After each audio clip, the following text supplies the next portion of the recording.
and welcome to the Now Debate. I am Jared Walters, here with Richard Oliver and Lisa Crook from Moonlight Chases Paranormal.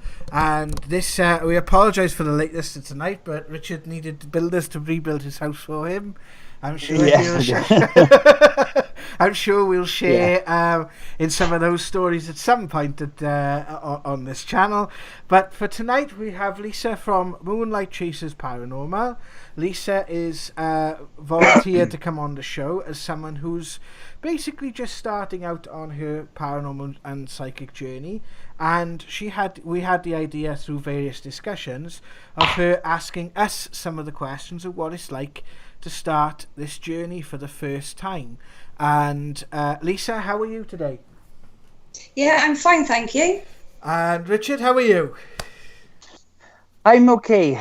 I'm okay. A bit rushed. Off my feet then. It was a bit manic, but yeah, I'm okay. Yeah, you were looking as if you've had a bit of a time of it, but yeah, well, still decorating because of the floods. Obviously, you know, the people who watch our channel know about the floods that happened down in South Wales, and it's still one of them things. It's because of the lockdown. Obviously, you can't go out and get the things you need, and it's been a bit of a nightmare, to be honest with you.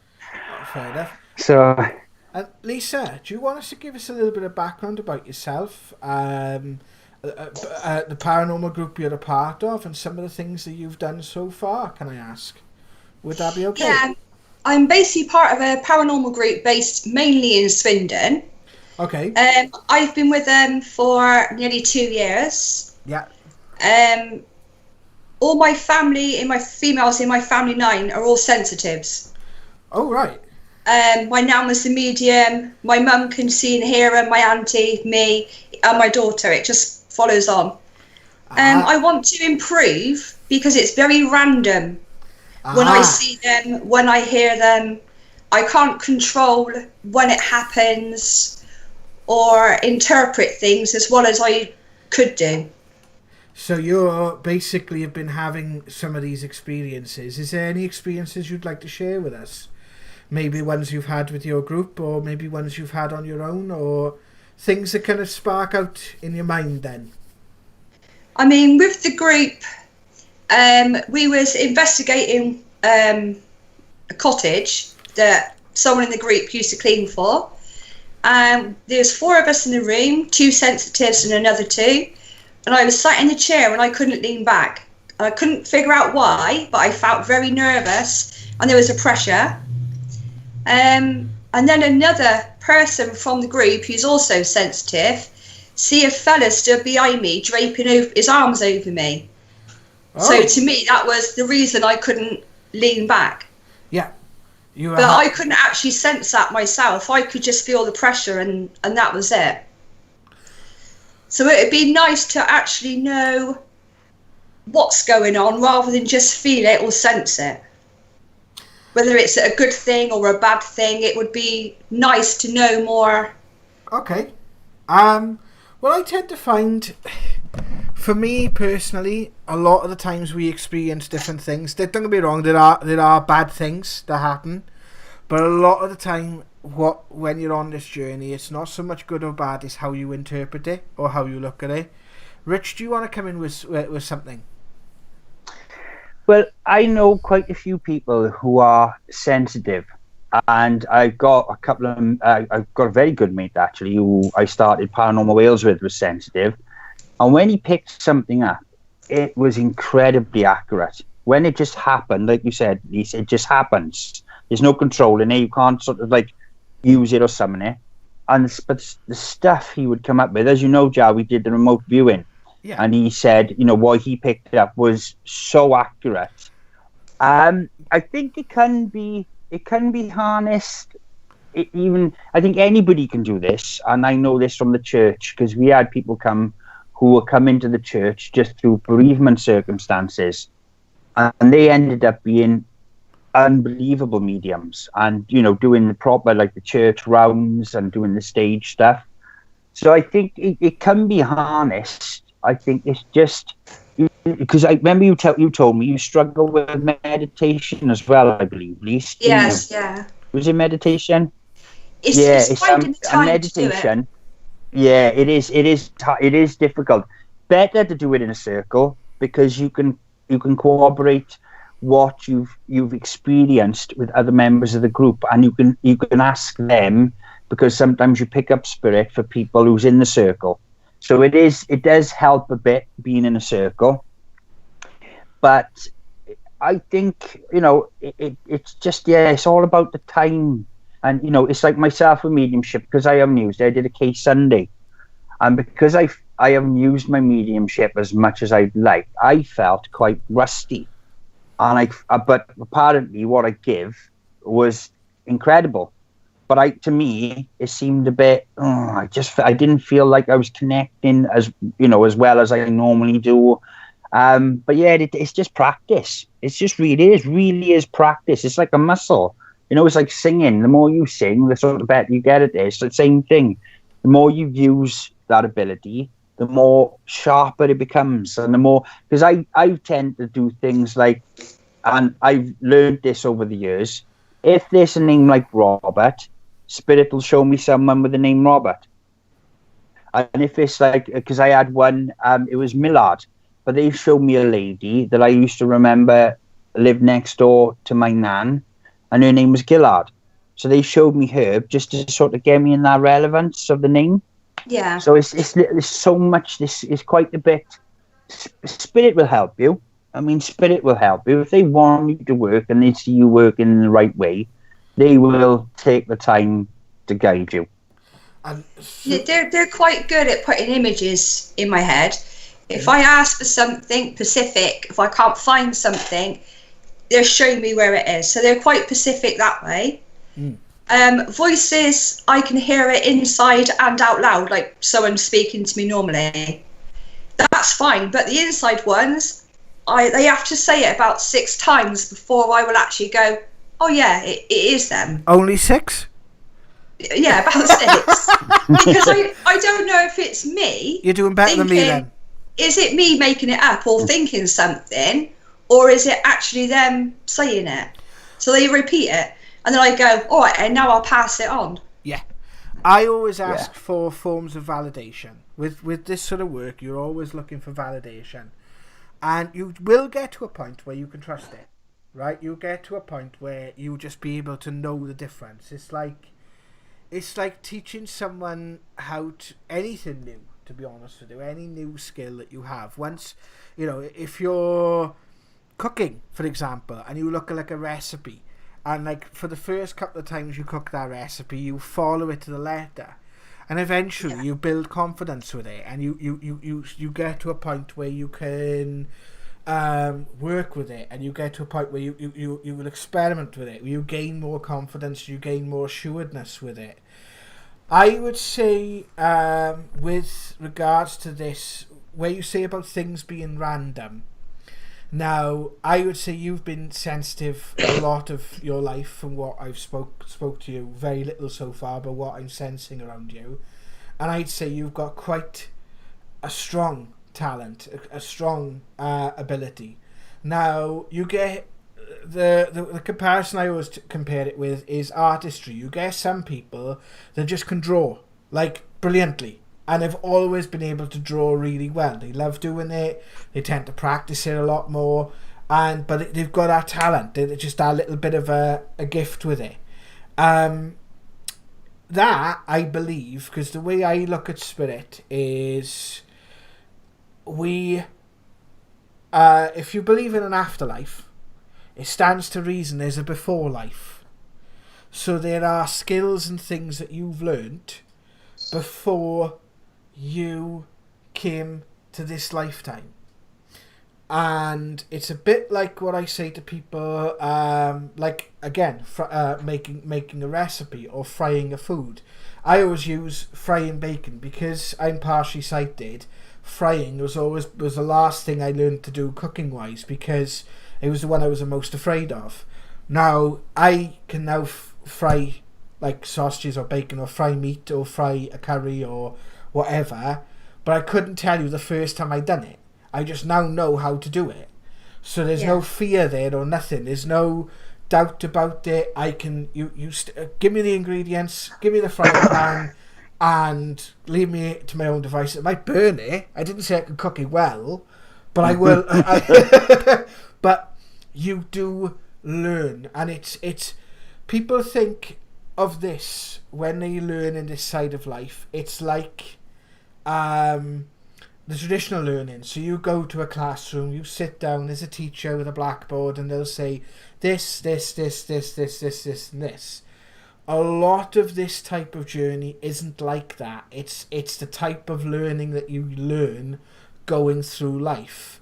And what other people try and give you is their interpretation. This is why, like what Richard was saying, they will say, right, well, Richard responds by showing him someone with the same name. I respond by communicating with a spirit that I know that spirit is dear to me, and I trust the sensation. So when I feel that sensation, I know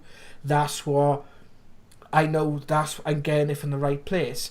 Other people may have sensations. So, for example, if they have a female, they will feel their left arm tingle. If they have a male, they will feel their right arm tingle.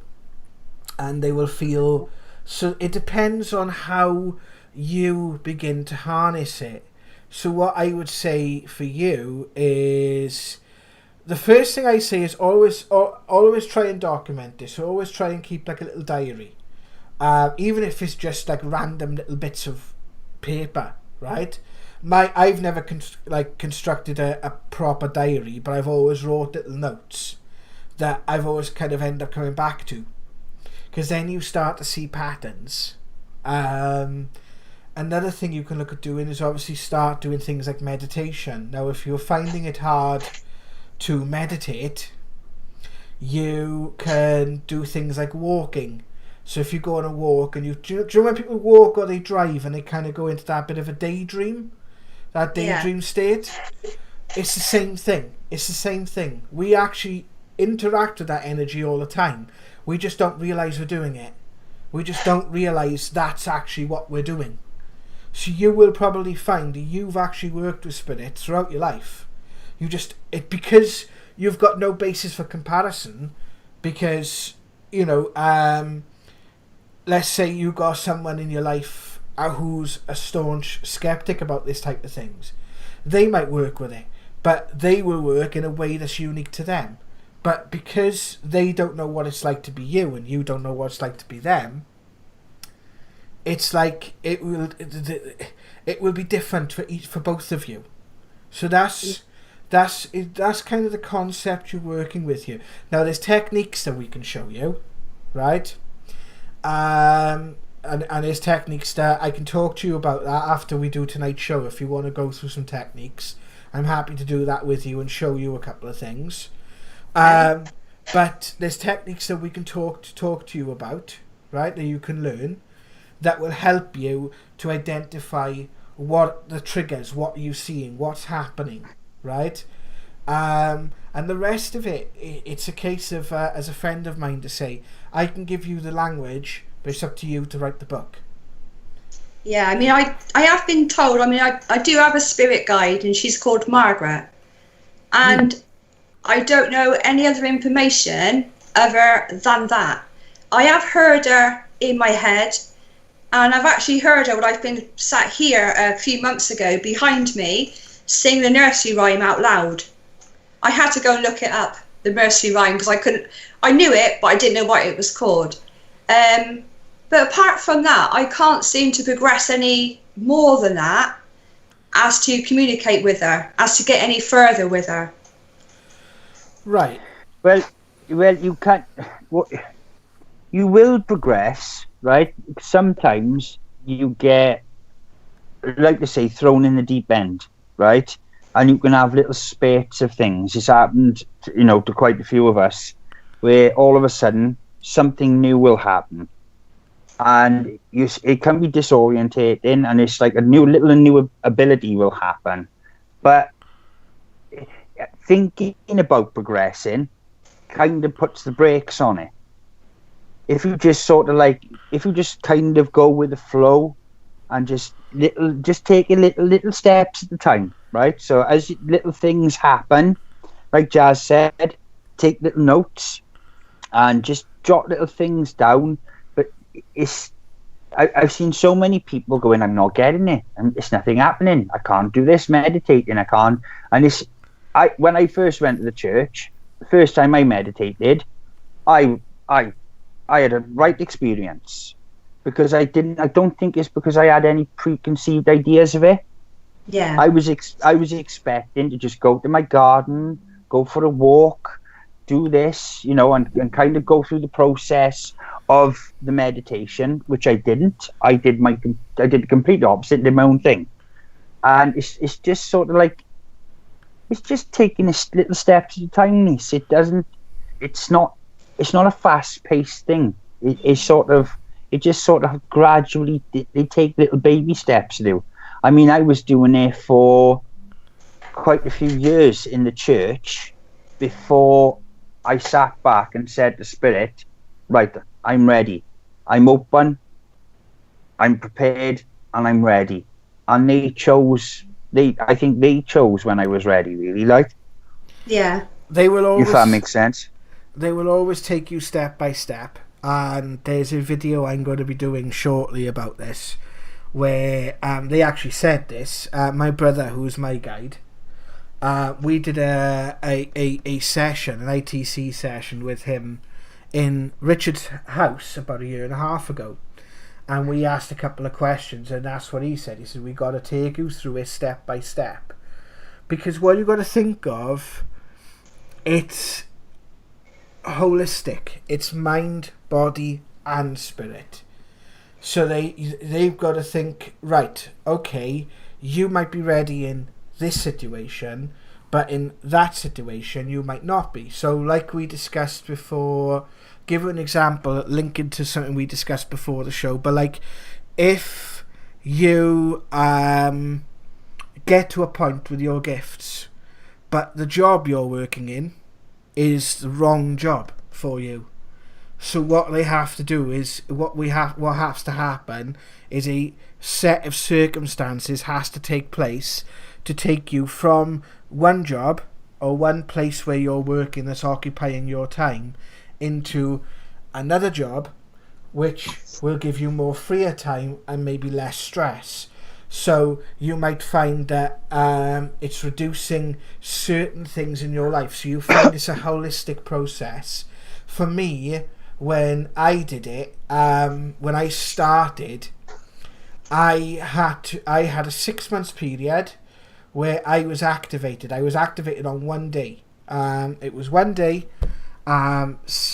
within sort of late 2008, early 2009, somewhere around there. And I hadn't seen Spirit for about 8 years. And I was told by a medium around that time that it would stop, because I had to go and learn other things, and I wasn't ready for it, and God, I wasn't ready for it. And it activated, and it'll come about if you allow it to happen, right? And just sort of be fascinated with every little thing that does happen to you, right? It comes about, I am, yeah. It comes about in the most beautiful way, right? It will come about in the most, and I've learned this the hard way. And if there's one thing I could actually impart to people, is the more you sit back, like Richard said, and let it actually build around you, and it build around you in a holistic way, so in a way that incorporates all aspects of your life, right? It can happen in the most beautiful way. And what I say to people is expectation creates limitation. So if you're expecting it to happen one way, you might look at, say, Richard or myself, for example. This is one. I'm not saying you specifically, but let's say you as in a person might look at, say, Richard or myself, or a famous medium, and go, well, I want the experience they've had. Well, actually, all you see of that person is what they present to the world. You don't see all the bits behind the scene. What you need to be asking is... see what they get wrong.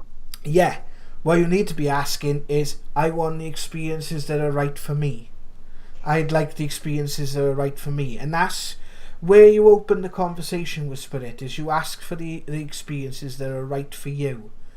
And it will. It's like, to me, I had that one experience that lasted for about 4 or 5 days, and it all shut off again for about 3 months.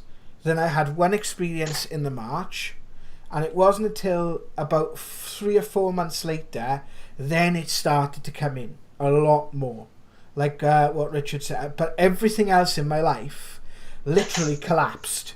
I lost my job, lost my house, lost access to most of my friends, had no money, and had nothing but time to look into this. Yeah. And then it stopped. That went for about 4 or 5 months, and it started again. I found another job. I moved place. I found new friends. I went on a bit of a different journey, and that lasted for about 2 years, 2.5 years, because it was something else I needed to learn. And once I completed that journey, they were there on the other side. They said, right, you're having a break now. And they gave me 3 months where literally I wouldn't feel a thing. And then it came back gradually over the course of the 3rd year, and then it started to snowball. Then I was truly ready. Because there's amount of times where I've gone to spirit, I'm ready, come on, bring it on. And they've gone, okay, what about this? And they'll throw something my way, and they'll go, yeah, maybe I wasn't as ready as I thought. Yeah, I mean, hearing them out loud doesn't frighten me. Good. My first voice out loud, I was about 8. So it's been happening year after year, just very randomly, Yeah. when I hear voices out loud. Only for the last 2 years, I've heard them internally as well. But not before that. I used to just be outside voices. What you... Things like that don't bother me. Like I said, it's very, very random. Yeah. And if someone calls me Yeah. and I answer, it doesn't go beyond that. So Yeah. they'll call me and I'll say hello, and then that's it. Perhaps that's me not listening. No, it's you know? not. What's happening is it takes time for you to... When we're born, we're kind of products of the world around us, right? So we're products of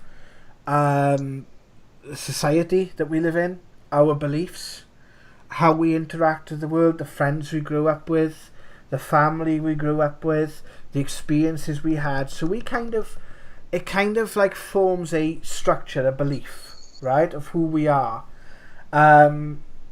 What happens is they need to kind of get you to almost remember, right? It's almost a case of remembering how to do it. So what you tend to find is you will have a period of tuning. It's like a period of tuning in, and that can, as like I said to you, for me it was about 2 to 3 years.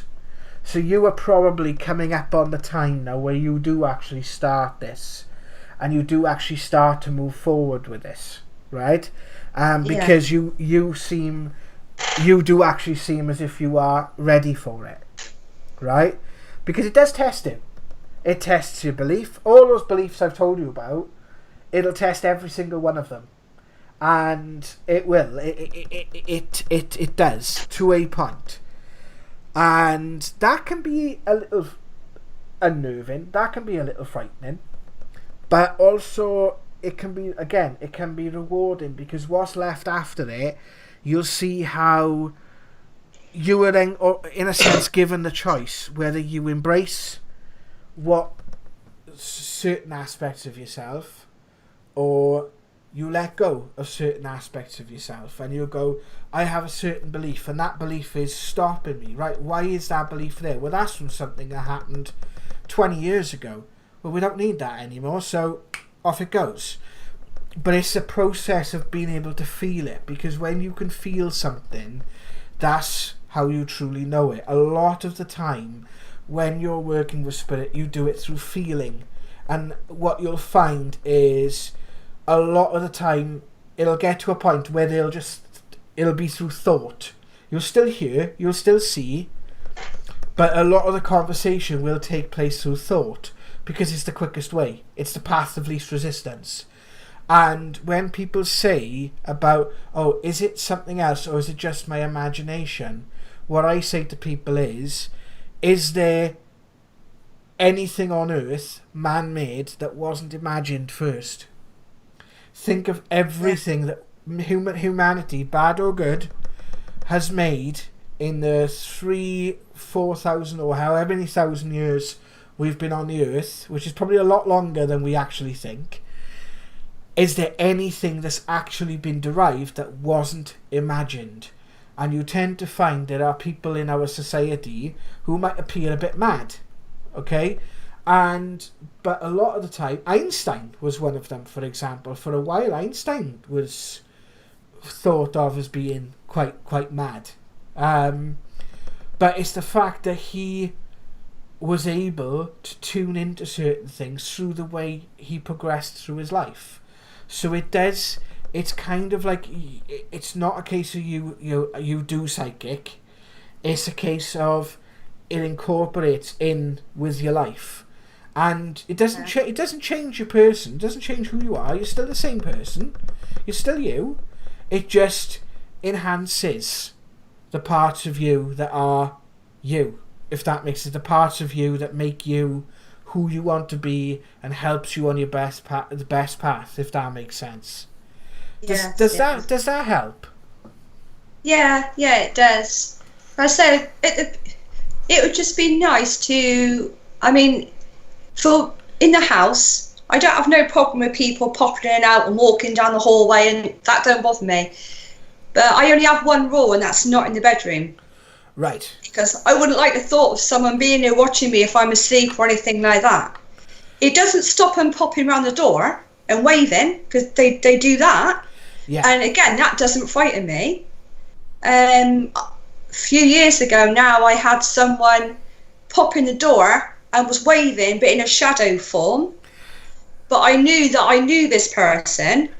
Yeah. And it wasn't until the following day they'd actually died in hospital an hour before I'd actually seen them, and I knew it was them. I had a lady. But I never told the family, because it's something that you just don't.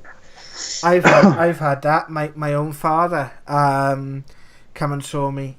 And literally I was half asleep, and he come and saw me, and within 2 hours later, about an hour later, I had the phone call, he'd passed away. So that does happen. Yeah. That does happen.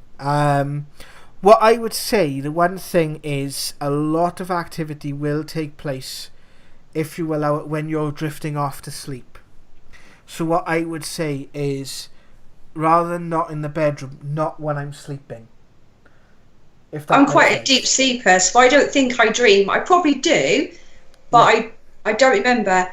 The last time, ages ago, someone said to me, when you go to sleep, ask for them to talk to you and help you remember it. Yeah. So I thought, right, I'll try. So I got all calm and I went to bed and I said the question out loud, started to go to sleep. I had so many voices shouting, and males and females, it woke me up. There was too many voices all going on, and I haven't done it since. Right. Do you get anxious when you put on the spot, Lisa? Do you get anxious? Yes. Yeah. Because that can be spirit will understand that, right? And they will see that in you, and they want to get you to where they want you to be. They need you to get past that. Now, I've said things numerous times that people just can't take. They look at you completely blankly. And I've had it on so many occasions, and I know there's people like watching that have done it, that I have spoke to, who have done this to me. And I've done cases where I've spoke to someone and I've said, can you take this? I don't know, I'll have to go and ask. So they've gone downstairs, they've come back up and they've gone, oh yeah, that's right. And then I said, what about this? And they've gone, oh, no. And then they've gone downstairs, they've come back up and they've asked. So you might talk to someone who has no clue of their family history, right? So what you're saying genuinely could be spot on. But that person is like, oh no, I don't know that person. You get it all the time. And that's a confidence thing. And spirit are aware of that. So they will make sure that you are in a comfortable place, and there's no need. There's nothing wrong with being wrong, right? And that is a big trip. A very good friend of mine said to me, "Come on," he said, "give me something that only my nan would know, that she would tell you, that only I know, that you don't." And I was sat there, I was going, all right, then put me on the spot. This was going back a few years. And I said, she's showing me sherbet. And he was like, no, I can't take that. And I was like, oh God. I said, well, she was adamant about this sherbet. And anyway, conversation went on. So I'm starting to doubt myself now. We've had a conversation about now, and it's starting to really affect me. And I said, but just before he left, I said to him, what was it anyway that your nan used to, there was special, your nan used to have you? He went, oh, powdered glucose. Right? And I went, which is sherbet. Are you freaking kidding me? Same thing. Yeah. I went, are you freaking kidding me? And I said, and it did put me in the right place, right? And I was getting all this stuff, and I ignored it because he was adamant. He was like, no, that's nothing.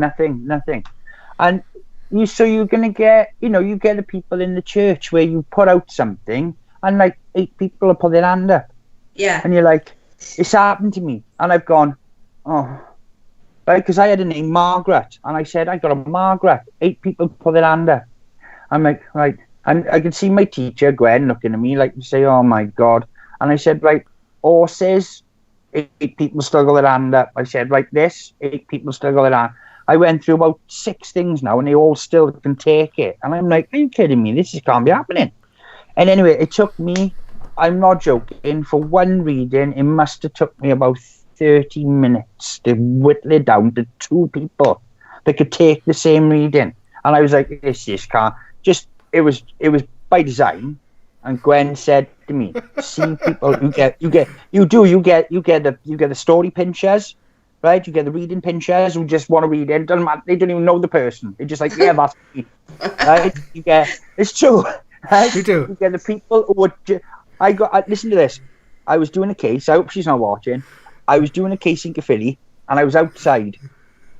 Right, and I said, "Oh, weird thing." I said, "I just had a picture of you with a horse in a painting, and it's got a white border." Right? And these other women are outside now. We're having a cigarette out the back, and I was doing a case in Caerphilly Workman's Hall. And she went, oh no. She said, no, I don't know. Hello, Rich, you still with us? Hello? Am I back? Yeah. Oh, I said, right, and she had a blank expression on her face, right? And I'm like, well, that's pretty something you'd know. If you were in a painting with a horse, I'm pretty sure you know, right? And she was like, about 20 minutes went past. She was like, no, I was telling her this stuff. And she went, I can't think. The only thing I can think of is I have got a painting of me with a horse, but I'm pregnant in it. That's what she said. I'm pregnant in it. It's only her head and a horse's head, right? I just like, and the women went, oh my God, and they just walked off. That's where you look again. And you'll get the times where you've got to tell people things they don't want to hear, and that's hard. When you will have people come at you with some of the stupidest questions. And it's like you gotta be, and they are pinning their every hopes on you saying they're right. And sometimes you gotta be able to take that person from where they are and help them through to where they need to be. And at the end of the day, you can only do it with people if they want the help. If they don't want to help, you're screwed. You can't help them. You can only help people. It's like that old saying, God helps them who helps themselves, right? And it's true, right? And you cannot help someone who will not help themselves. It doesn't matter what you do, right? They have to make that decision and that determination first. But you will. You'll get situations like that. I did a clairvoyant night once in a place round by me, up in Treorchy. It was a small village just over the mountain from me, and it almost ended in a brawl because it was a small village with about a couple of hundred inhabitants, and they all knew each other. But there was people having affairs and stuff like this, and it was just like, well, I'd be describing something. Well, that's my grandfather. Well, that's my uncle. Well, how could that be you and uncle if it's my grandfather? They found out of, like, you know, they would be related, and literally I had about 40 people in the room, and 25 of them were related in some way, shape, or form. So, yeah, you do have. Honestly, you've got to be confident as well. If you know, like you get that repeater. If you get that, right, and nothing else, just say it. At least you just say, this is what I'm getting. I can't change it. That's what it is.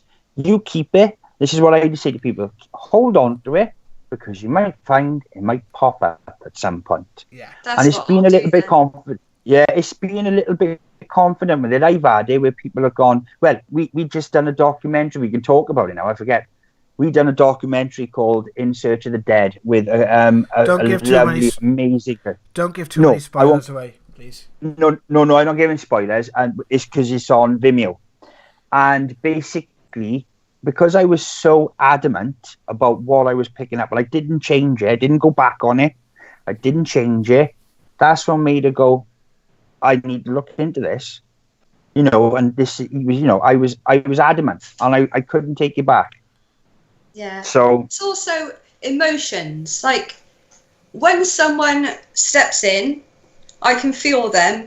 I know if they're male, female, child, what kind of era they're from and how they feel.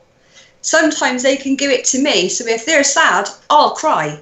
It's, you know, an example, Blackpool Tower. Everyone knows Blackpool Tower. Yeah. I was there with my daughter and 2 friends. There was a tea dance going on. And I thought, oh, this is great. We all wanted to go in. So we said hello to the fella and we all walked in.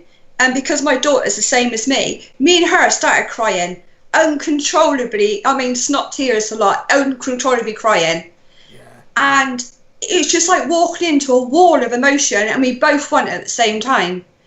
I tried to sit in there and I'm looking at the ceiling and it's so overwhelming. I had to come out. Yeah, no. And the fella's like, are you all right? But as soon as I walked out, I was fine. Yeah. But that happens quite a lot. Like on investigations, you might walk around and you're not really expecting it because you've not actually started it. And then someone will give you like the feeling of a heart attack or being strangled and that. It's I tend to get a lot of that. Right. The first thing you need to do as well is you don't have to be nasty, but you can be authoritative. So you can say, back off. Right? Yeah. It's like when you said you had the voices. When I had the voices, it'd be like, well, I had my guides tell me off once because I used to be horrible. I used to be like, I used to rant and rave, and you know, it's the fact that people forget that these are people. When you deal with spirits, they are people. It's just because they haven't got a flesh and blood body doesn't make them any less of a person than what they were with a flesh and blood body. They're exactly the same. They are people. When we've had like spirit come through the ghost boxes and the different things, you know, they've given personalities. They are people. You know, there's a video on the channel where my brother comes through and he says to me, I say, is that Jonathan? He says, I'm your brother, you docile prick. And that's exactly as he would have responded had he been here.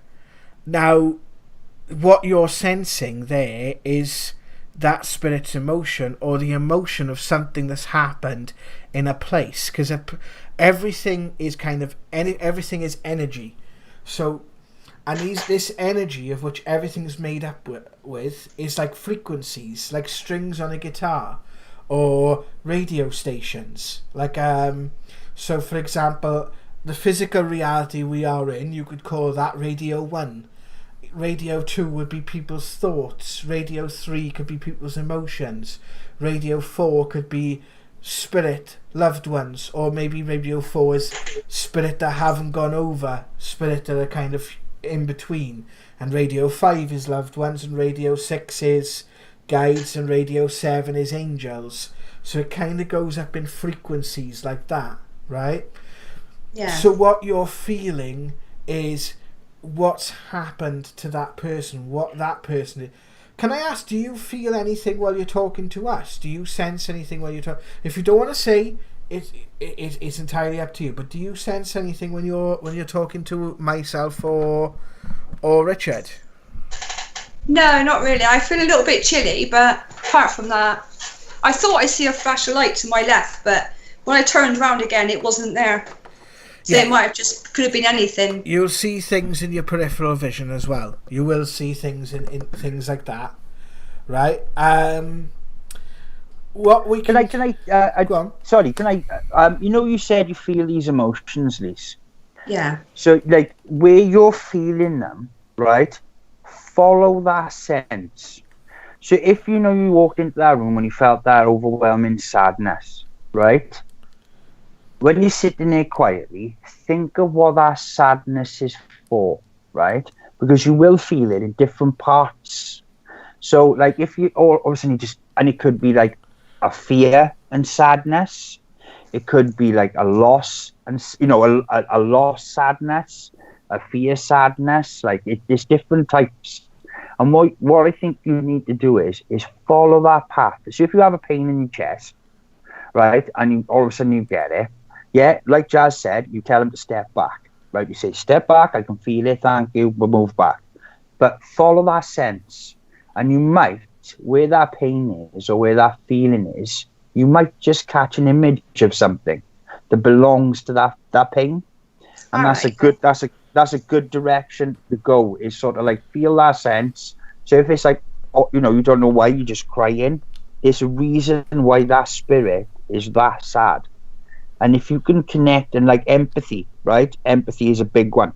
And if you feel like, you'll be surprised, well, that little emotion will wake up. So that's a little tip. If you feel that sense. We was doing a board. I wasn't on it, but I opened it for the people that are on it. And I was stood in the corner, but I was kind of trapped. I couldn't get out. And they were doing the board, and just very randomly, I had this young kiddie come in, young fella, and I started tearing up because that's how I felt from him. And I knew it was a male, and I knew he was young, and I thought it was a motorbike. So I asked, can you go back to the middle? Can this one please come on? And he came straight on, and he actually did have a motorbike accident, and he was 17. So I picked that up before he actually come on that. I felt him come in, and I felt his sadness. And the team's like, never seen you cry before. I'm not an emotional person. It's only when they do it that it affects me. But I'm not generally an emotional person. The other question was, go on.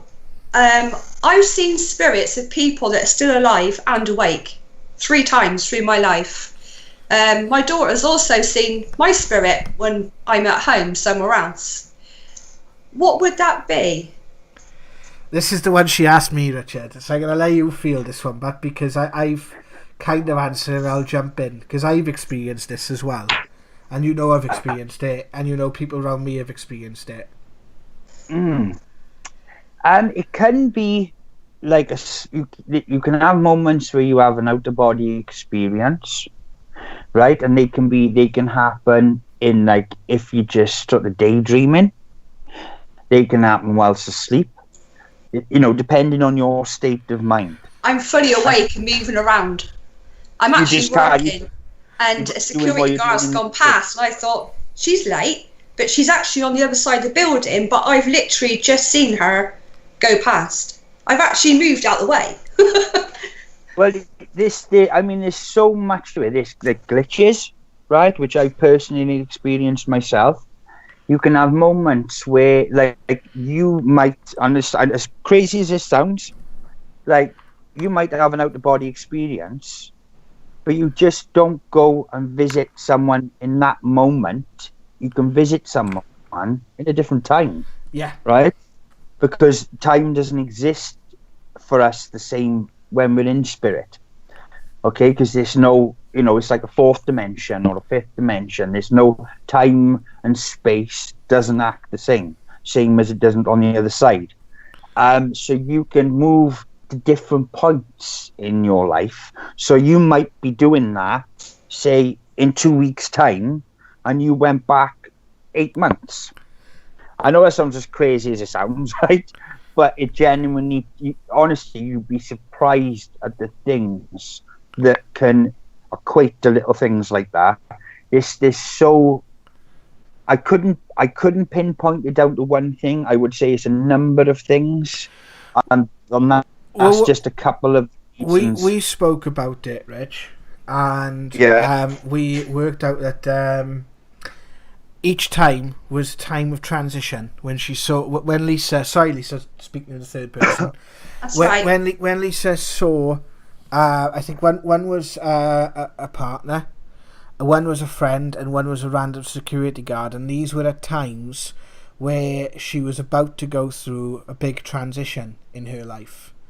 And I feel that it could possibly have been a guide that had appeared to her as another person, because I know that's possible. I've seen Jonathan do it, appear as a different person. And they actually are there as markers. So when she gets to a place where she's going in life, or when you reach a certain time. So in a sense, it's the same. It's a similar sort of answer, Lisa, just a different take. And I'm quite surprised you came up with that, Rich, because I'm not surprised you came up with it. I'm surprised that I didn't, because I've had these experiences. So I'm glad you brought that up. Yeah, well, I didn't want to go too personal. I didn't want to ask, because I would ask that. If you would come to me with this as a case, I would have asked you a lot more personal questions, like you had the opportunity to Jazz. Yeah. So you get a clearer answer. Yeah. I just wanted to give it as a general. But yeah, that's what Jazzy said. That's another answer. There's so much to the paranormal that we are just on the boundary of the possibilities, and I only now, in the light of everything that's happening, think is the world starting to take note of it. But yeah, this, just for that instance, I've witnessed it myself. I've had people tell me this personally, that they've experienced this, where they've saw someone and that person is completely different area, and they've saw them walk past. I mean, Jazz has had this experience. People that know Jazz has had that experience. Yes, it's my other half one night saw me walking. I was down. I was spending time with Richard, so I was down Richard's house for the evening. She saw me come in through the front door, walk up the stairs, and go in my office. And literally, she came up after me, saying, "What are you doing back?" And I weren't there. And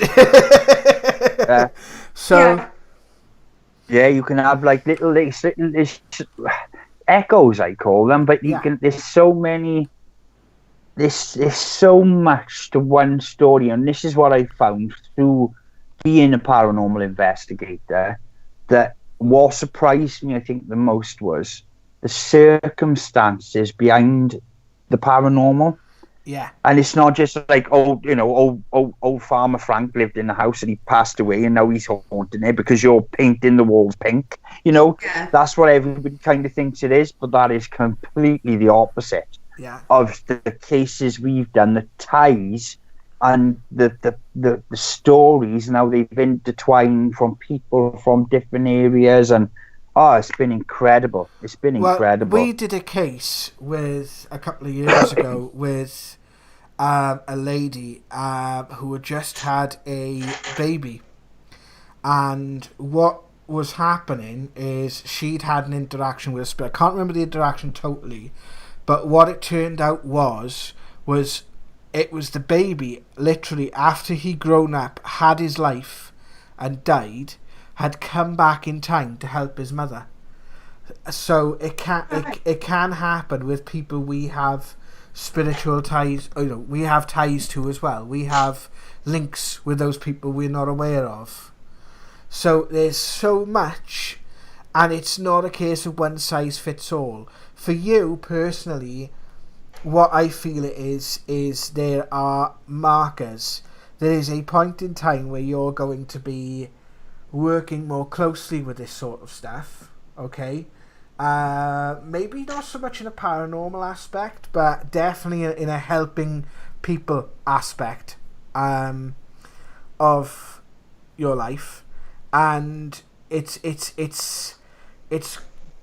almost like it's a puzzle, and the puzzle will become apparent to you. It will. It's like we always call it the penny dropping, because it's like you can wonder something for years, and then suddenly someone will say something, and the circumstances are literally that right in that moment that you realise it, and it's like it can't be anything else from that point. You feel it. It's hard to put into words, but you feel it and you know it, and then so you'll know exactly how to look into it, and you'll see that all roads led to that one particular point. And yeah, I mean, I can walk in if you're on an investigation. We went somewhere in Wales actually on an investigation, and as soon as he walked in there, I knew he wasn't welcome, and I felt threatened the whole night, and I didn't really want to be there. And because I was one of the only sensitives at the time, I felt under pressure to pick things up. If like people were looking at me for answers, but I don't know all the answers. Yeah. All I said is there's people in here, it's very crowded, but nobody wanted to come forward because they didn't want you there. I said, whoever it is here, I said, all I feel is get out. They don't want you here. That's basically all I feel for the whole night. So things like that, I didn't pick up anything specific, but we wasn't wanted there. Well, you imagine a lot of paranormal groups don't actually study this and look into it. They go in, they do things like Ouija boards or different experiments without a care in the world for what they're stirring up, who they're distracting, what part of history they are bringing up. I'm not saying your group, right, because you were the ones in there and you were feeling it. So you imagine it from their perspective, a group's coming in and not asking the right questions or looking for responses but not sort of like taking on what they're being told or being shown.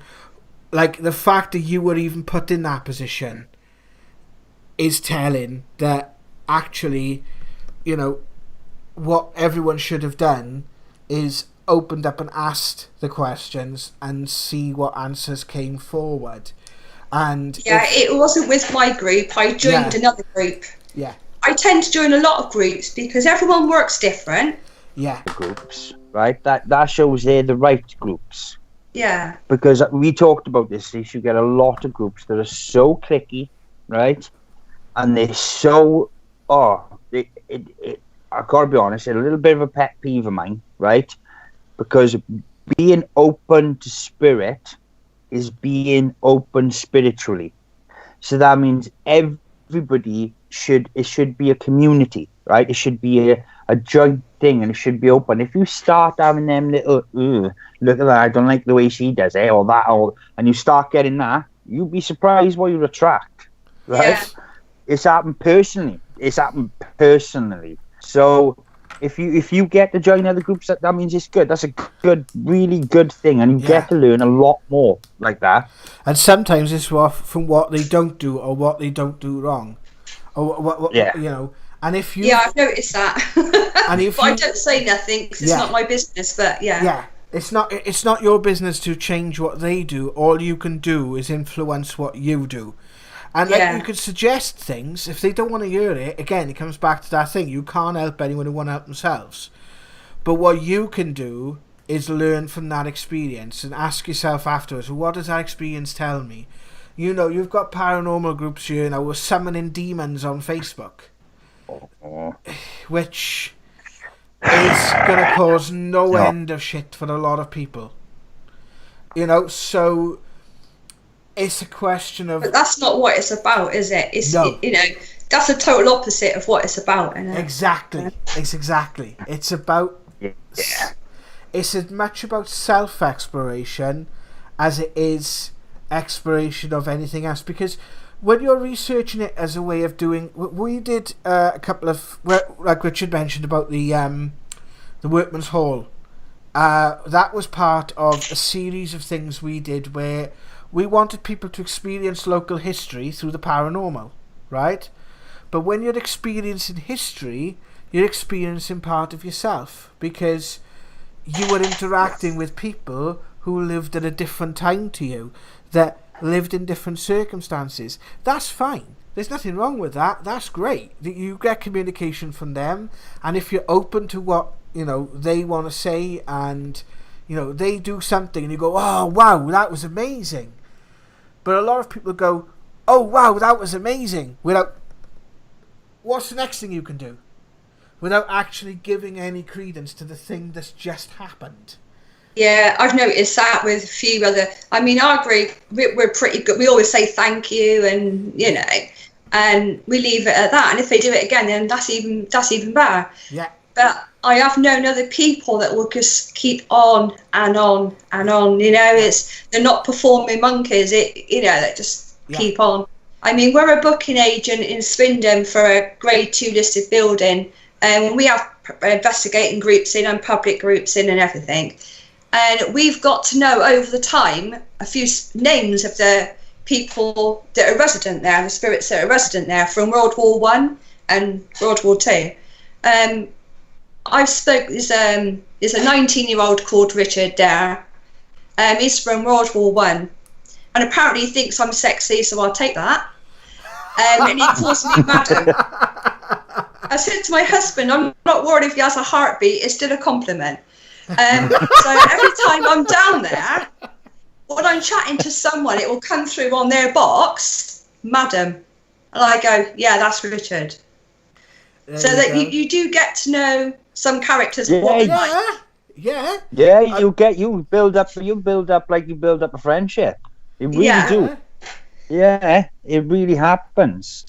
And there's a specific character that stands in a specific place. I mean, I'm not going to give his name away in that, but he's always stood in that place. So I always say good evening as I walk through. Yeah. And I walk back because I know he's there. I can feel him, like his whole aura, you know. Yeah. He's a bit like, he'll bother if he wants to, and he won't. But he's very nosy. You see him peeping around. He's a very nosy person, but again, he's not horrible. But he'll interact if he feels like it. Well, you can see there's a video that we've done. I'll see if I can find it and send it to you.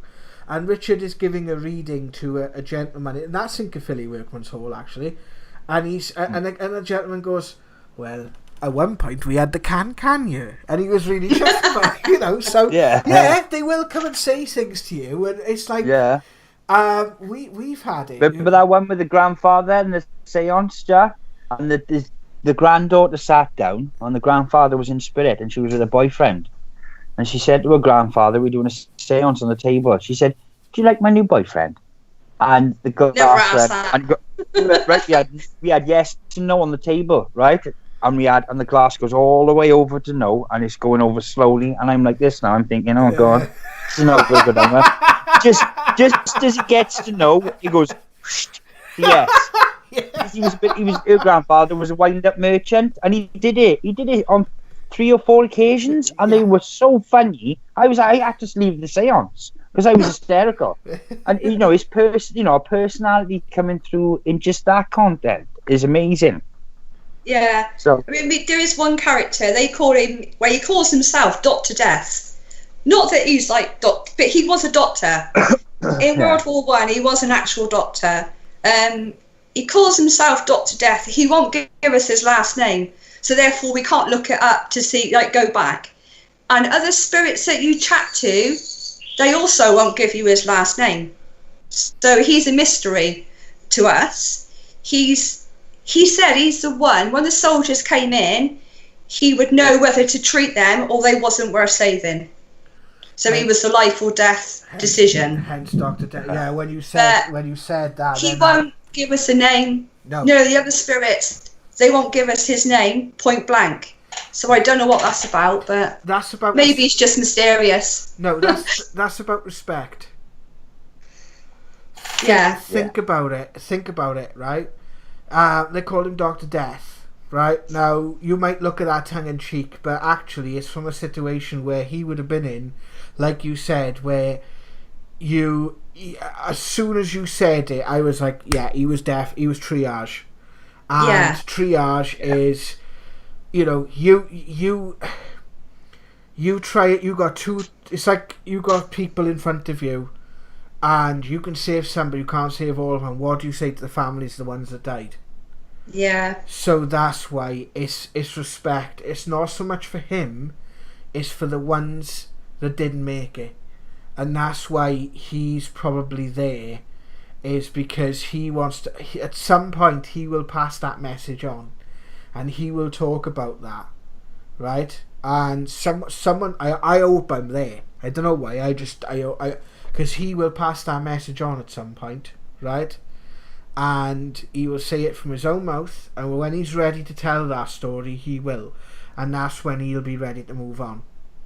Because he doesn't want to give his name. He's waiting for someone to ask the right question. Right, okay. Yeah, he doesn't come through very often, but he does have a proper conversation with you when he does. Yeah. I would love to come investigate that building with you at some point when if that's possible, if we could get in and have. Oh yeah, that'd be great. Yeah. We'll do that as a video, or we'll do that as some sort of. I would love to get if you'd have us. That is. Oh yeah, we'd love to have you. Well, that would... And it'd be nice to figure out some sort of things that I experience that I can't get any further with. Yes. Like I go into changing rooms, in the females' changing rooms, which the school uses sometimes, and as I walk through, I hear a little girl laugh nearly every single time I enter, but I don't feel her, so therefore I can't pick an age or nothing like that, but I hear her laugh. The school building, is it quite an old building? Is it built? Yeah, it was the start of the NHS. It was just before World War One. It was built, and then it was turned into. It was built by the railway workers, is the NHS, for doctors and dentists, and then it was in World War One. The big pool was covered and turned into wards, run by the Red Cross nurses, and that's where that doctor would come in. In World War Two, it was a dressing station, so it was an overrun for the soldiers in World War Two, and it also held tea dances there and big important meetings in the town. They covered the pool up with boards, and they had all the meetings in there too. What you are sensing there then is not a spirit; it is a recording. There's something called There's something called the stone tape theory, right? And it's probably advanced a lot since my explanation, because my explanation of this is probably about 20 years old. So if anyone can correct me, and I've lost access to the chat, unfortunately, so Rich, if you can keep an eye on the chat. Right, okay. If anyone can correct me on this, basically, there are certain types of brick, there are certain deposits that we find in analog recording equipment, like tapes, like videotapes and that sort of thing, right? Yeah. And that energy of that room, especially if you have a building that's absorbed a high intensity emotion energy over time. Now, something like World War One, World War Two, it would be something incredible of that scale, right? Yeah. What you got to look at with regards to that, right, is you are seeing a recording, so a fragment of a point in time where, as you activate something in that energy field, it could be by entering the room, you play back that recording because it's kind of responding to something, in that energy field is, or something in the physical makeup of the building is responding to you as a person, and that's why you're hearing that laugh. So and that's why I can't feel her. That's why I can't feel the energy attached, and I only hear her. Yeah, you can only hear it because Right. And because you've got a very strong clairaudience, right, sense, you will find, and I said this to you before, for some reason I am picking up now, you are going to meet your guide very, very shortly. That's going to happen quite shortly. Now, quite shortly in spirit tense could be within the next year, or it could be tomorrow, right? Spirit, when they say shortly, can be, well, you're closer to it than you are from it, if that makes sense, right? So shortly could be 3 years' time, but I think it's imminent, is in the sense of months of you being able to communicate with your guide in a little bit more of a meaningful way, right? Yeah. And it's quite interesting because I don't know. I will help you, or I will talk about helping you a little bit with that, okay? And I will talk to you about that after this show, because that's specific to you, right? But spirit guides, give you an example of spirit guides. Spirit guides can be people that we know from former lives that have remained in spirit, and they kind of live through you. So they kind of come along on your life's journey, and they like interact with you, right? So you imagine you were looking through your eyes and experiencing the world through your senses. So through your nose, through your eyes, your taste, your hearing, your touch, that sort of thing, right? Yeah. If you think of it this way, right, like a cinema screen, right? If a child goes to the cinema, the child will look at the screen and go, oh, how did you get that image on that big screen? Not realising that the image on the screen is projected from behind you, right? Yeah. Our thoughts, or our essence, is projected in through the body from spirit. So part of us is in spirit. There's still a part of us that's on that side, right? Interacting. So our consciousness is looking through the body. That's the way I believe it is, right? So they kind of come along with us. Sometimes guides can be, like for me in my sake, my guide, who I had other guides that I had up until about 8 years ago, but the person who then truly started to become my guide actually started life here. He lived for 20 years and he passed away, and he is now 20 years later is my guide. That's my brother Jonathan. So he is my guide. I don't work with any other spirit guides now except for him. He is my anchor to the other side. That's the way I personally work. Other guides can be different beings or different people that we work with. So they can be people from our soul group, for example. So people that just stay in spirit. They don't incarnate on earth. Maybe because they've gone through that process already and they don't need to. So there's different levels and different kinds of guides that we can have. So all of them work pretty much the same way, right? They will work as teachers, signposts. So they are not there to live their life. They're not there as a point of authority. They are there to nudge you in the right direction then, if that makes sense. So they are not higher than you, right? They will always let you make your own decisions. So they are not like a god that's an authority over you. They are merely a friend that comes along the journey with you, if that makes sense. Because you will get guides, right? You will get people set up that you will meet in your life that are guides here, and they're just as much of a guide as your spirit guide, and they will come into your life at certain points, and I've had, well, Christ, about 5 or 6 of them. Not all have been spiritual. Some of them have been on a physical level to help me with things that I've been doing here, like for example running a business, or there are people that are they're there for that point in your life. Now, you might move beyond that person, or you might move in a different direction to that person, and you return the favour later on, so it becomes an exchange. You help me with this bit, I will then help you with that bit.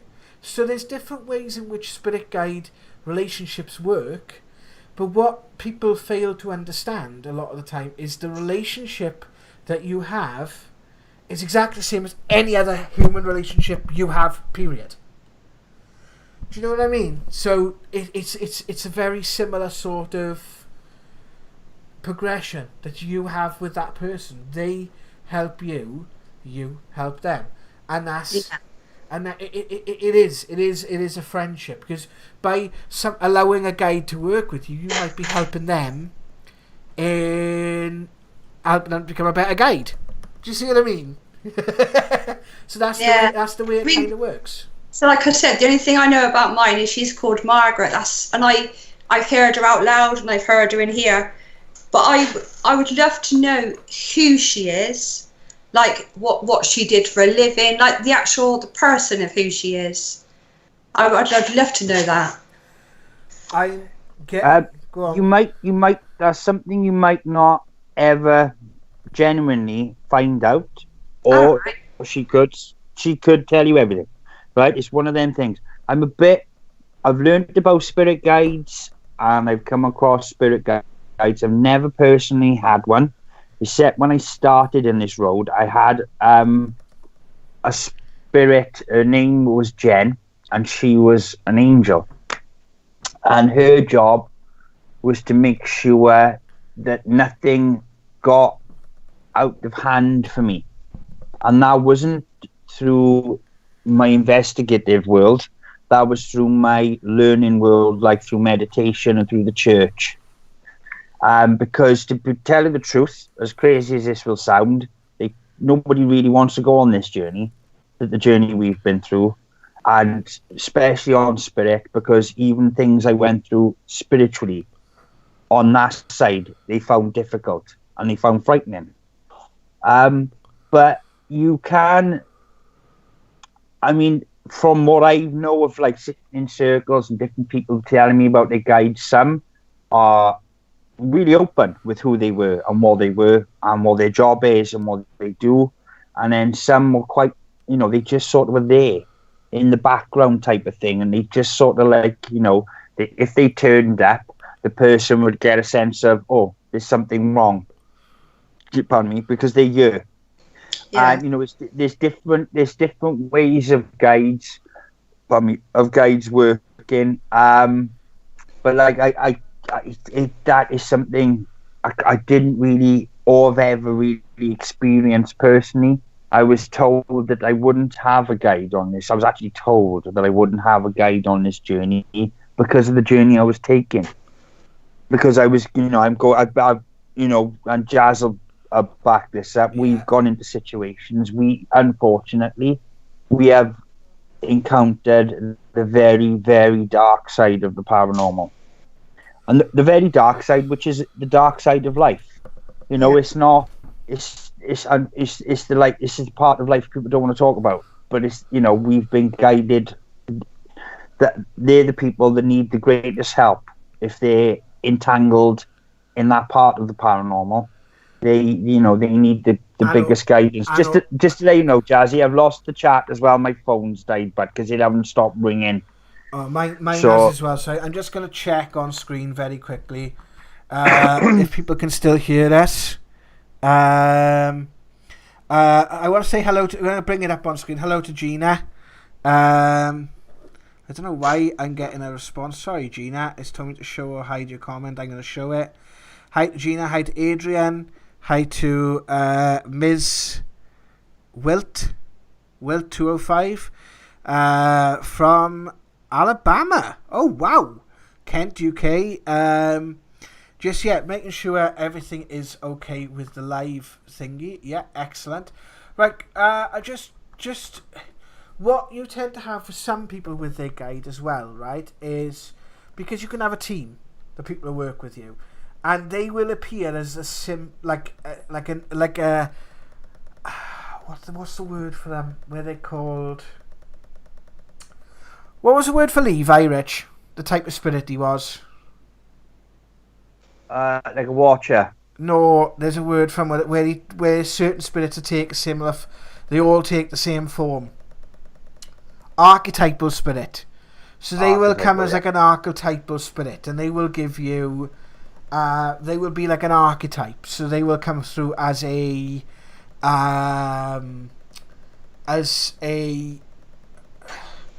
Again, like someone who interacts with you. I haven't really had this, but I've seen people who have had spirits that will come in a form that is comfortable for the person they're working with, because they're not as prepared to delve into it.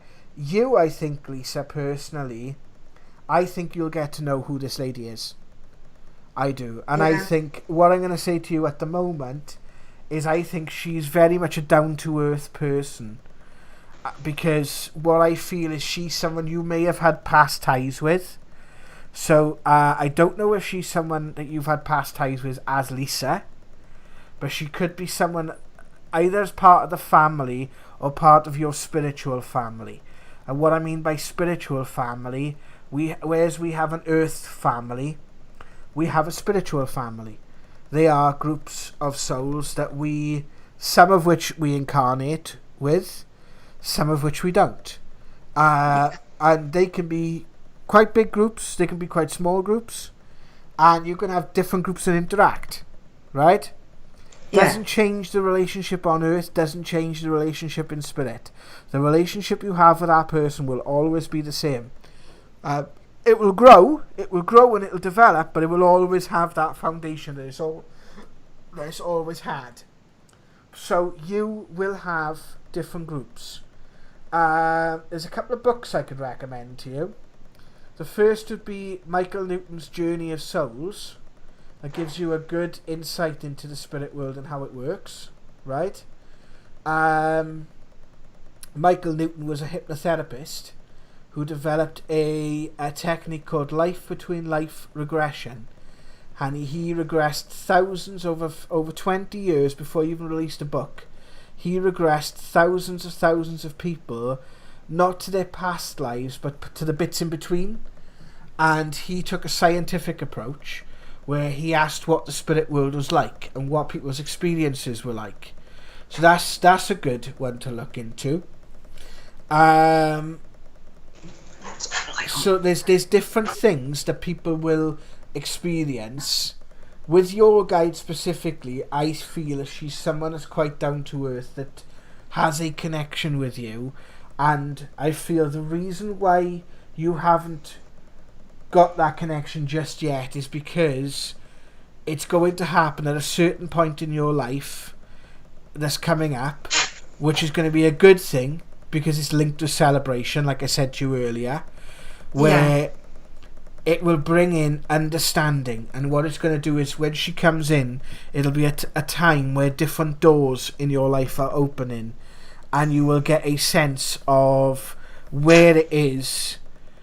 I feel with you personally, it's a sense of you want to go down this road, but you're not entirely sure why.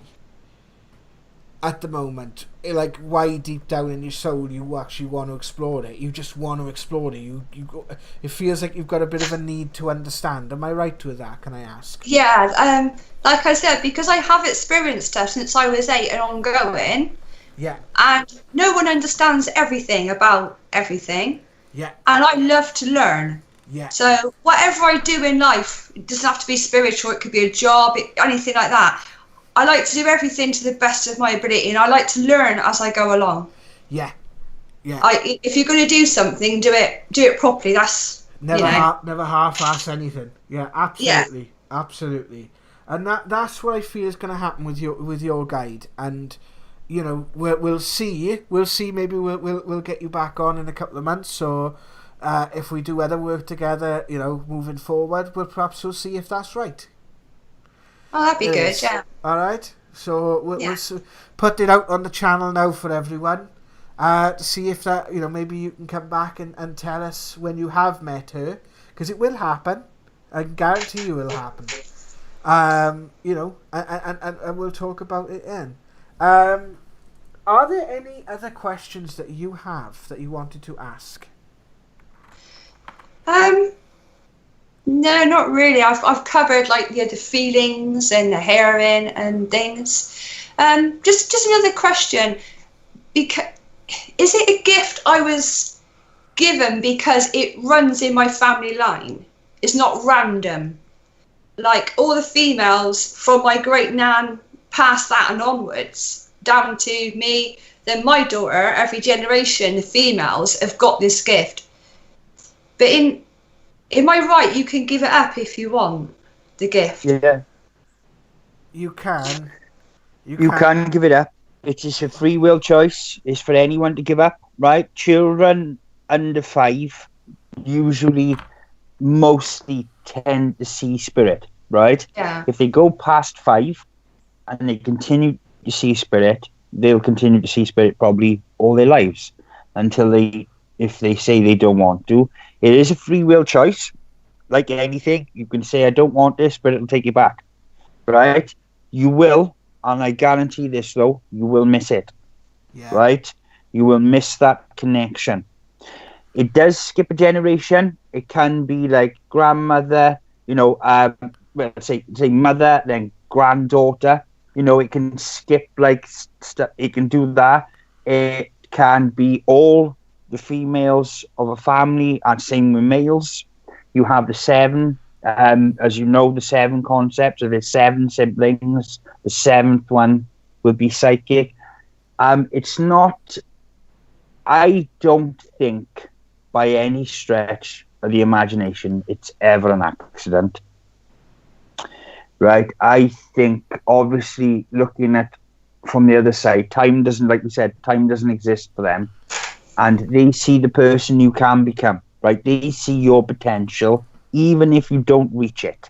They know what you can be, right? Yeah. And I think gifts like this are given for that circumstance, right? If you're, say, you know, if you're biased in any way, or you only see a one-sided view of the world, or anything like that, you know, spirit know this, right?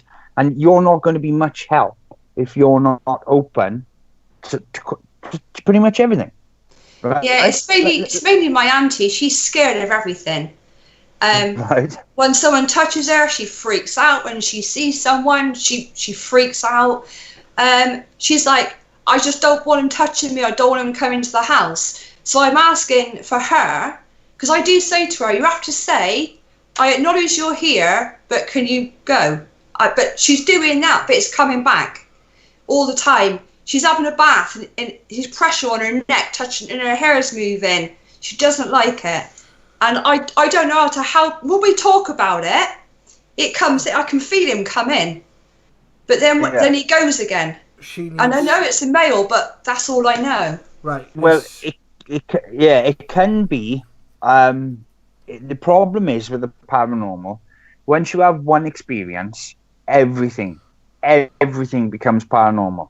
Yeah. So that's sitting in a bath. That could be a necklace moving, right? That could be a hair touching her neck, right? But she's automatically, her brain's going to go straight to, it's someone that's dead touching me, right? Yeah. It's very hard once you've experienced anything paranormal not to go there, right? But she can give it up. But secretly, maybe, I'm not saying this is the case, but maybe if you just go, and you even thinking, and this is for us as mediums, and I don't know if Jazz guessed this, but even if you just think about the paranormal, or put your mind out there, that, I wonder what spirit, they're on that, right? Yeah. They're on it like Sonic, right? If you just even put your awareness out there, right? You know, the universe is waiting for you to put your awareness out there. So she can turn it off. It's free will, and spirit have to obey the rules, right? There are some. Can I interject? You go on. Because I don't think you can fully turn it off. I think that it's more a sense of you just don't pay attention to it. Because I think it's actually part of who we are. How can you turn off something that's part of who you are? You are spirit. Yeah, you can. It is free. I was told by Spirit that I have a free will choice. Yeah, you in have whether you have a I free will become- choice where to acknowledge it or where to develop Yeah. it, but you can't turn it off. No, you can't. In a sense, you can't turn off your spirituality. No.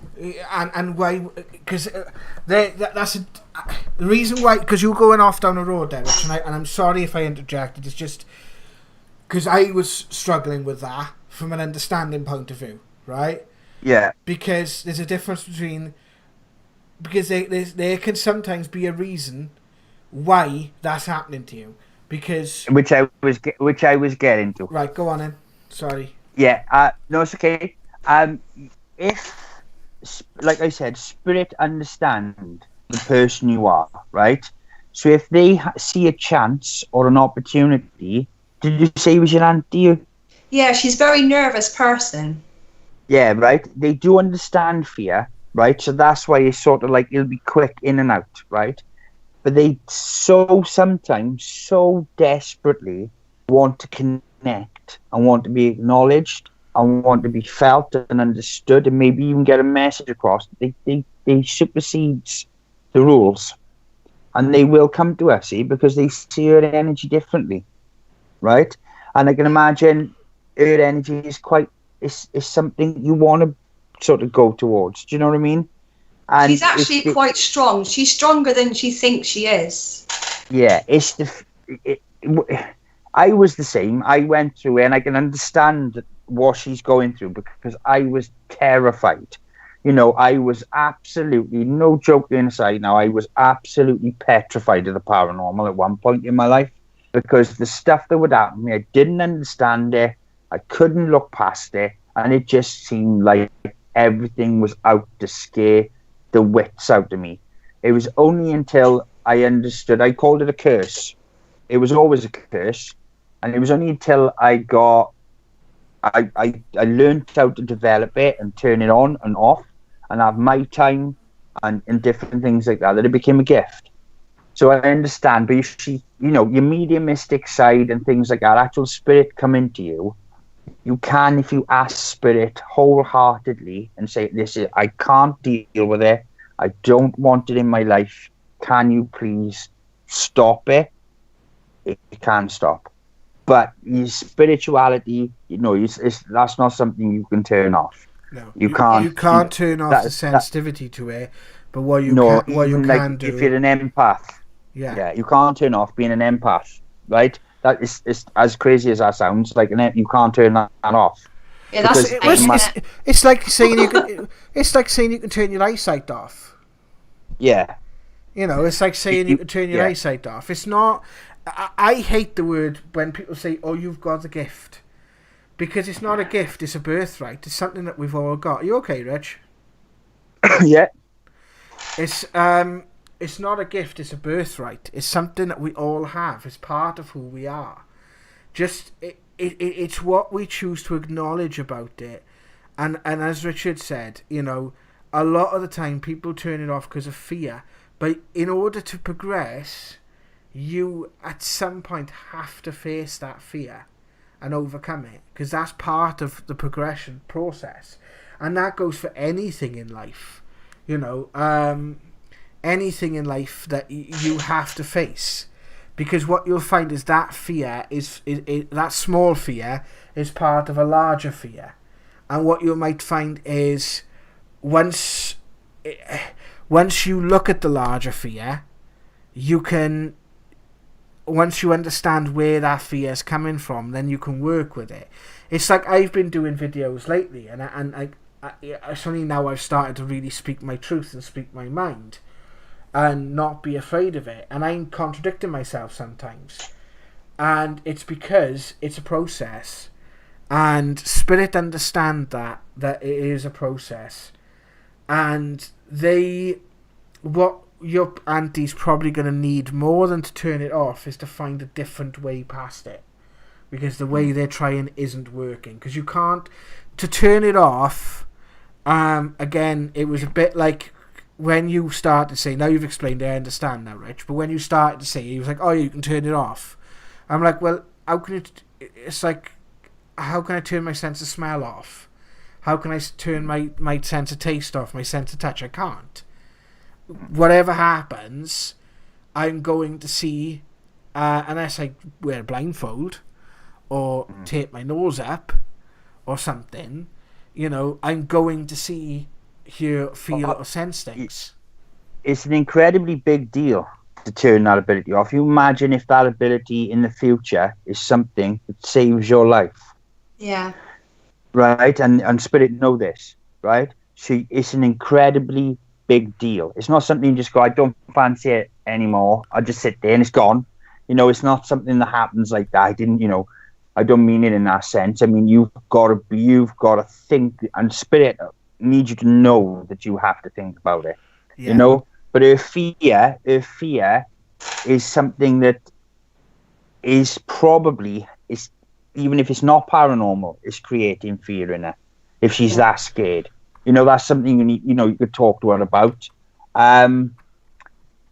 It's a very, very difficult thing to look past fear when it comes to this type of thing, right? It is one of the hardest jobs for myself, because me and Jazz do aftercare, you know, after the case, because I have to reassure someone they might have been going through this for years, and in one visit, I'm not going to take that fear away.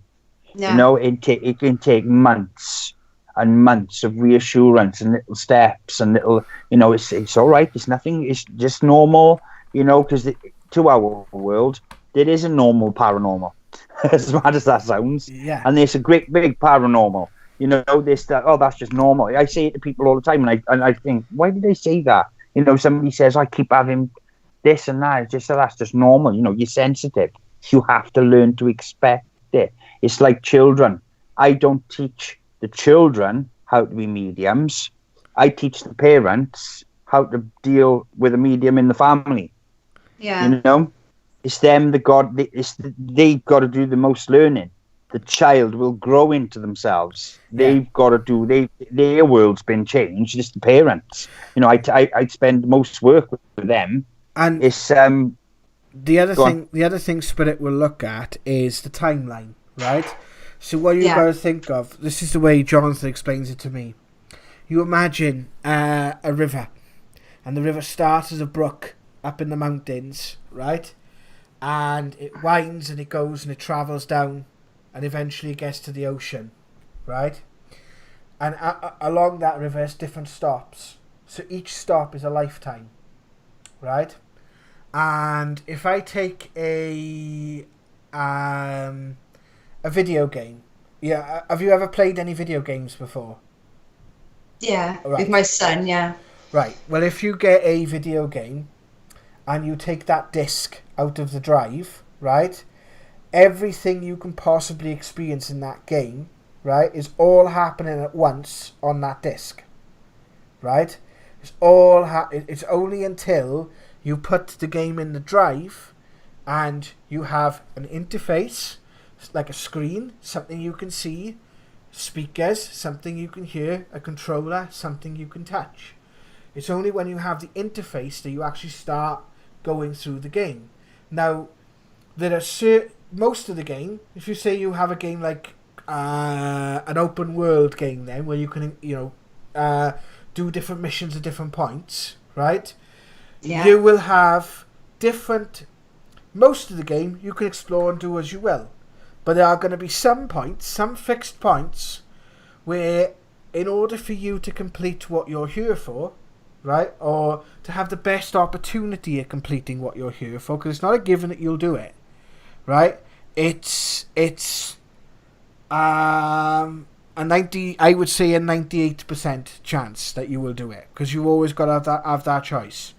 So there might come a time where, let's just say, like, you might want to give that gift up when you're 20, right, or a teenager, but when you get to 40, you might need it, because there are it's going to set you on a path that's going to allow certain things to happen in your life. If I gave that gift up when I was 20, and it never came back, I'd have never met my partner, I'd have never met Richard, I probably wouldn't have been happy. Do you know what I mean? Because it's part of my progression through life. It was, and it's not just seeing spirit. That's my own spirituality. That's a certain point in my life where I got offered 2 jobs, where everything about me said go for the one that I just started, even though the job I was being offered is everything I could have possibly wanted at that point. My intuition told me to go for the job that I just started, because what I needed and what I thought I needed were 2 completely different things. And life finds a way. So what I would say to your auntie is address the things that are making her scared.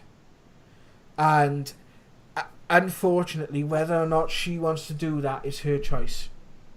And that's where the free will aspect comes into it. And until she does face it, that fear, it does keep coming back up. But what she can do is say, look, I'm happy to face it, or I'm happy to do, to work with it, but can we find a different way, please, because this way isn't working. Yeah. Do you see what I mean? Yeah, I'll say that to her then and see what happens. Right, guys, I think we're coming to the end of the show, because so we've been here for about an hour and a half. Is there anything you wanted to say before we finish up, Lisa? And I will have a quick chat with you before we finish. After the credits roll. Is there anything you want to say when we're in show? No. So hopefully I'll progress, and then I can come back and let you guys know that I have progressed, and I actually have, I do actually understand the guardian side of it now and that. Well, I'll have a chat with you at the end of after the credits. Yeah, I think you will, Lisa. I think you will. I trust my intuition, and when I spoke to you on the phone, you've got a very lovely personality, and you seem to know what you want from it, and you've got these, you want to learn from it. So I think it will work. I meet people in my life, and I don't say that often when it comes to the paranormal, because most of the people I meet in regard to it can be like, I just look at them in wonderment and think you're going to have such a shock. But I think you will be. I think you'll be right for you, and I think you will find out your gift, and it will, like I said, trust your intuition. If you get a feeling, follow it, and it will all start to form. And it's all individual, but what's right for you will happen. And like I said, if you ever come across something you're not sure about, give us a buzz, because that's what we're here for. And if anything in the future we can help with, we're there. Yeah. And we'll have to set up some things when this is all over to come down to Swindon to do our Grade 2 listed building. Oh, we it's on like Donkey Kong. We'll be there with bells on. We'll be there with bells yes. on. We will. We will be there. Thank you, Lisa, for coming on the show. I hope you guys listening have got something from this, and and I hope that you all, anyone who listens to this video, any of you guys what are looking to develop your gift, drop us an email, paranormalnowoutlook.com, because we may look at setting something up as a group. And any of you guys who want to come on and tell you a story, ask you questions of myself and Richard, be very, very happy to do so. Email again, paranormalnow@outlook.com. Thank you everyone for joining us. Thank you, Lisa. Thank you, Richard. Yeah, thank you, Lisa. Yeah, thank you. I've been Jared Walters. I've been Richard Oliver. And we'll see you soon. Love and light, para peeps.